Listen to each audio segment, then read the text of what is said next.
Because it's been in there so long. Oh, really? Yeah. All those plugs have been there. Yeah. Good evening, everybody. Welcome to Sunday Funday with Dad. I'm Rod Baker, and And I'm Dad. That's Dad.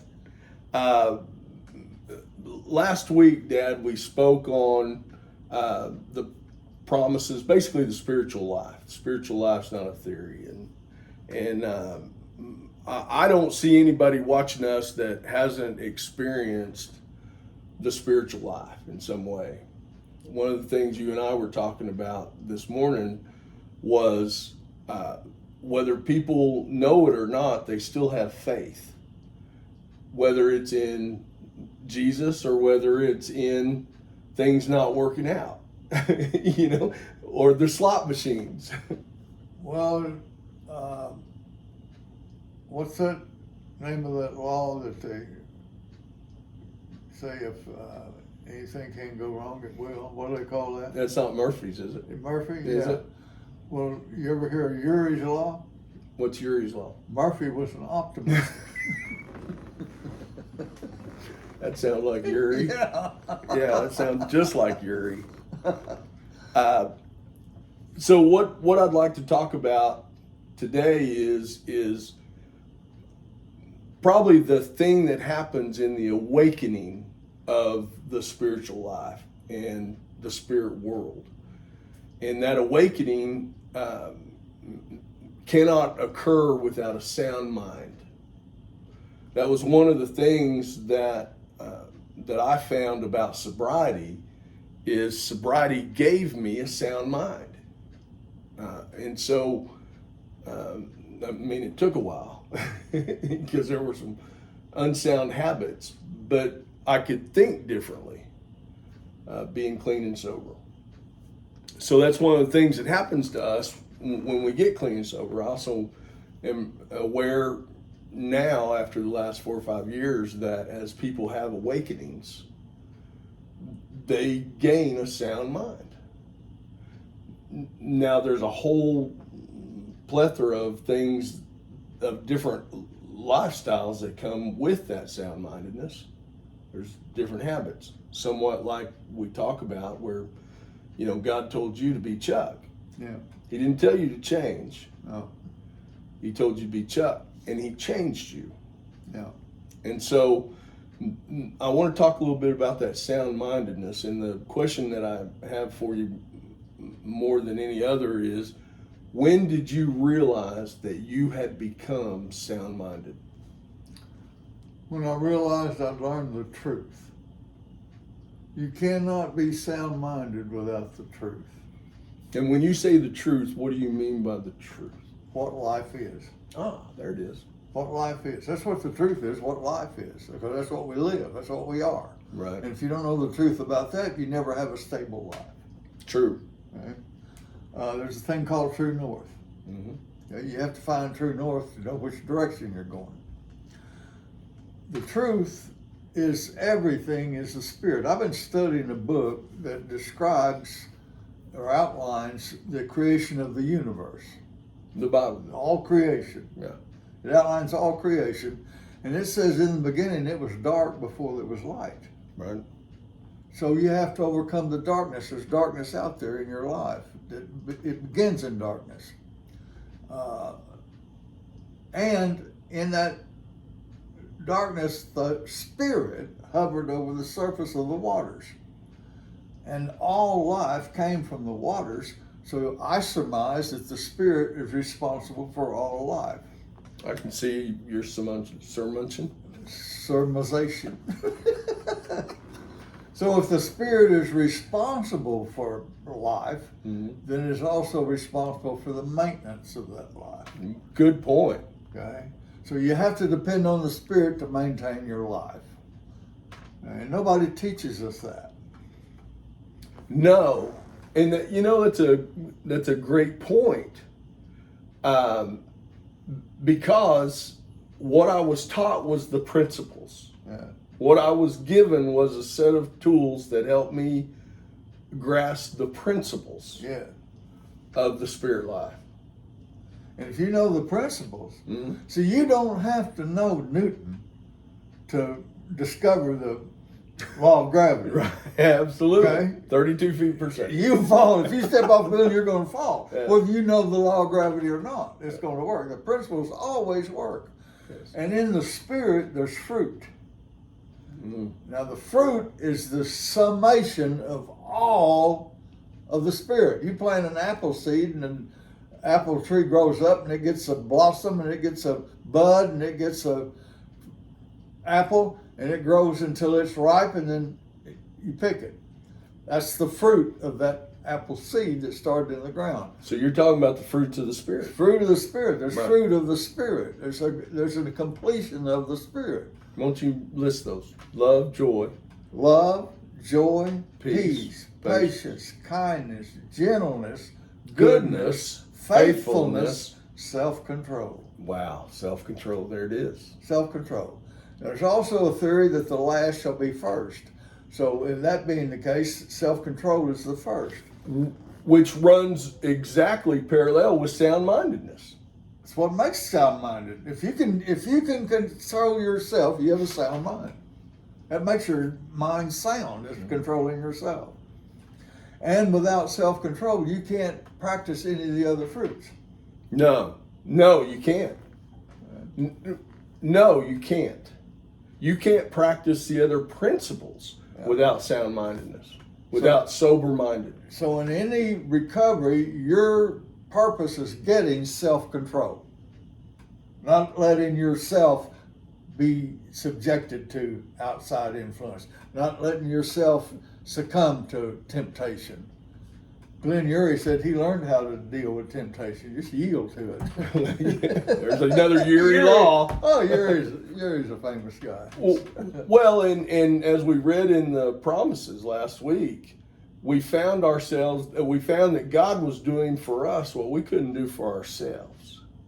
So with me, for sure, it wasn't about what God expected of me. It was about me being willing to turn my will and life over to the care of Him. Just the care of God that began that process with me. Was it like you in your acknowledgement of the truth? Was it like that for you where it was a process? 43 years. That all? If you call that a process. Well, you're not it's not like you're a quick study. Well, what I had to learn is to die. Now that's a whole nother direction Yeah. in what you're talking. But it's the only way about. the spirit can grow. I read something about that too, just lately, about somebody, and of course, Lord knows I've been buried several times. Tell me about it. Really? Well, you've observed. But I had just read, someone had written on a meme or something about the only way to live is to die. Well, in a book I've been studying, it says if you want to find your life, you must lose it. Exactly. Well, it's dying, is what it's saying. You got to die to self. Yeah. You got to die to yourself. You got to realize that you're not in control. Yeah. You're just not. Selfishness and self-seeking slipped away from me in my deaths. Yeah, I became a nobody. I'm just a nobody. It doesn't matter. Doesn't matter what people say about me. Doesn't matter what they do to me. I'm a nobody, so they can't hurt me. It's almost Buddhistic, which is right along the realm of exactly the alignment of that teaching, whether it be Christianity or Buddhism. Well, I've been booed before, but not my own son. Take it easy. Take it easy, partner. So that process of what you call dying, which we also call becoming sound-minded, that process in itself seems to never be ending. It's a never-ending process. Would you agree with that? Well, there's many examples of things continuing. And J. Irwin used to tell me the only thing you could count on was change. Let's make sure these guys are not going to watch our videos. So Oh, that they've they, been a long okay. time Yeah, ago. there you go. They're Good. dead. Yeah, okay. But I remember Jay. Yeah, you remember Jay. He said the only thing you can guarantee is change. Mm-hmm. Well, that being true, there has to be something happening to be a change. So there's always going to be a happening. Right. Life is going to go on forever, eternal, no end. A process of progress. Now, all we do is change form. Mm. We started as a sperm cell. That was your beginning, a sperm cell. That turned into an embryo. That turned into an infant. That turned into a baby. That turned into a toddler. Mm-hmm. That turned into a preteen. That turned into a teenager. That turned into a hellion. But we continually change and grow. True. In that Bible that I study, Mm-hmm. there's a parable of the seeds of the sower. Right.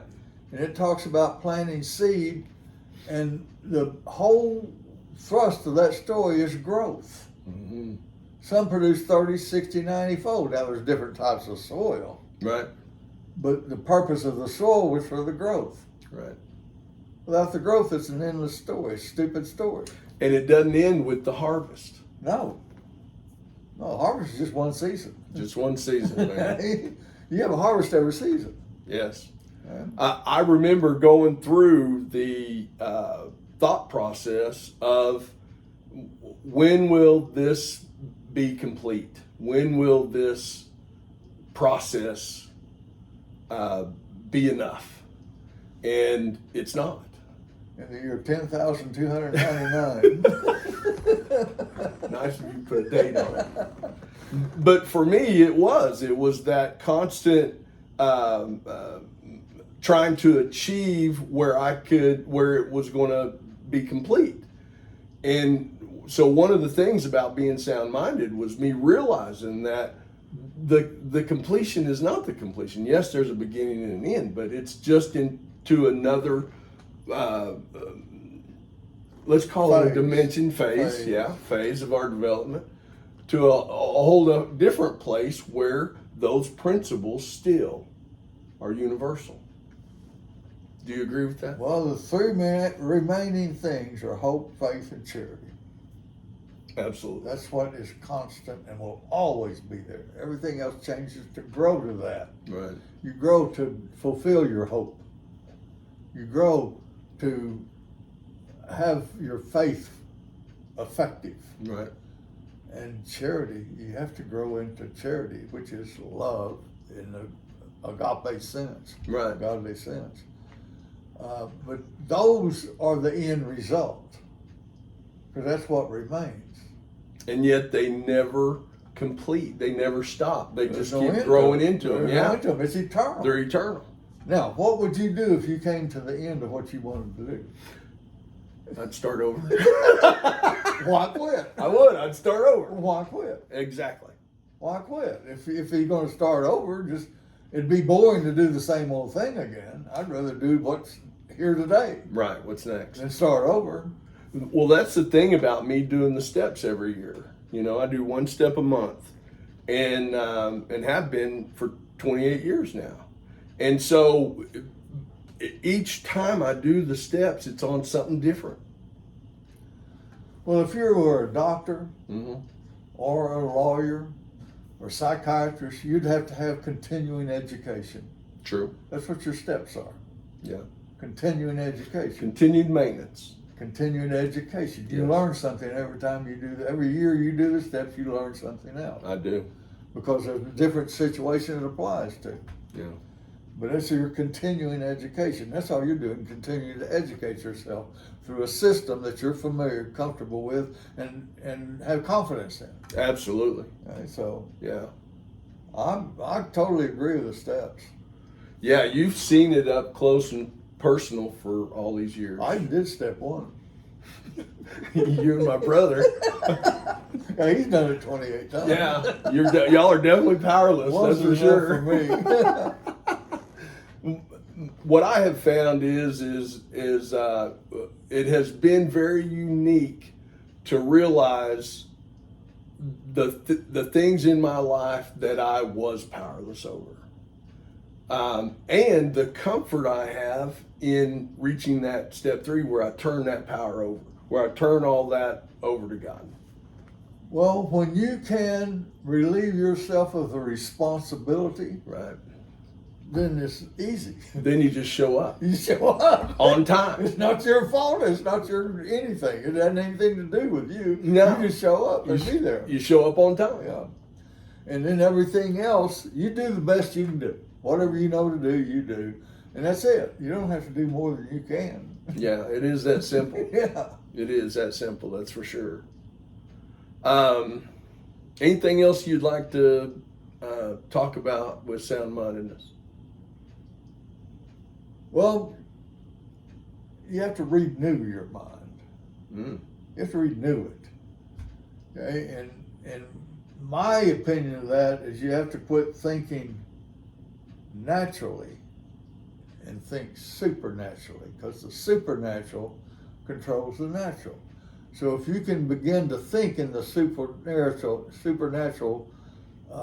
lane, Now you're getting into consciousness. Yes. that's when your consciousness grows. In the spirit. When you become aware of it. It doesn't grow until you become aware of it. Yeah. So what I started doing was thinking spiritually. Mm-hmm. As a spirit, what's the spirit of this? What's causing this? What are the principles? Yes. What are the promises? Yes, and what steps do I take in that direction? Absolutely. And beginning to think spiritually is the first step in consciousness. Mm-hmm. I agree. And that's all I got to say. Okay. Well, for those on Facebook, Wednesdays, 10 a.m., Dad does a Bible study, Meat of the Matter. And please support him and at least listen to 1 or 2 of them. And I believe you'll find that he's even funnier there. Well, looks don't mean everything. All right, that's it. Good night and God bless you. Thank you.